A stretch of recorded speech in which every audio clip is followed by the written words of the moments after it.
Macherla YCP MLA Pinnelli రామకృష్ణారెడ్డిపై మరో case నమోదైంది. పల్నాడు జిల్లా కారంపూడి సీఐ నారాయణస్వామిపై దాడి కేసులో పిన్నెల్లిని నిందితుడిగా చేర్చారు పోలీసులు.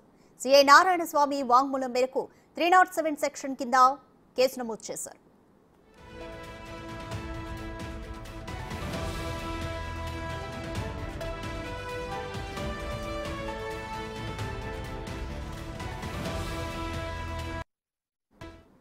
మాచర్ల వైసీపీ ఎమ్మెల్యే పిన్నెల్లి రామకృష్ణారెడ్డిపై మరో కేసు నమోదైంది.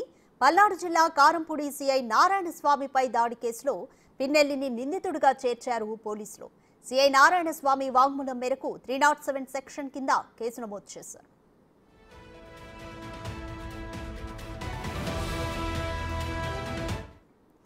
మోర్ డీటెయిల్స్ మా ప్రతినిధి మల్లికార్జున్ అందిస్తారు. మల్లికార్జున్, ఇప్పటికీ పిన్నెల్లి మధ్యంతర బెయిల్పై ఆయన క్లారిటీ వచ్చినా కూడా అజ్ఞాతం వీడలేదు. అలాగే ఈలోపే సీఐ నారాయణస్వామి వాంగ్మూలం మేరకు 307 సెక్షన్ కింద కూడా కేసు నమోదు చేశారు. ఎందుకని ఇంత ఆలస్యంగా ఈ కేసు నమోదైంది? రాధిక, ఏదైతే ఉందో పిన్నెల్లి రామకృష్ణారెడ్డి మాచర్ల సిట్టింగ్ ఎమ్మెల్యే, ప్రస్తుతం వైసీపీ తరఫున కూడా మాచర్ల నుంచి అభ్యర్థిగా కూడా పోటీ చేస్తా ఉన్నారు.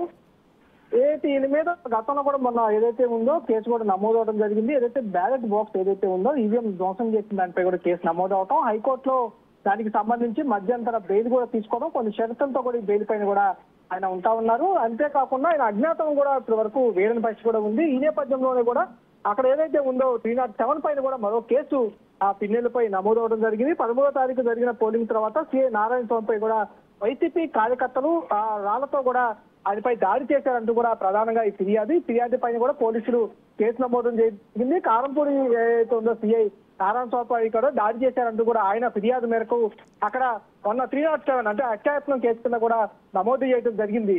Radhika, thank you Mallikarjun.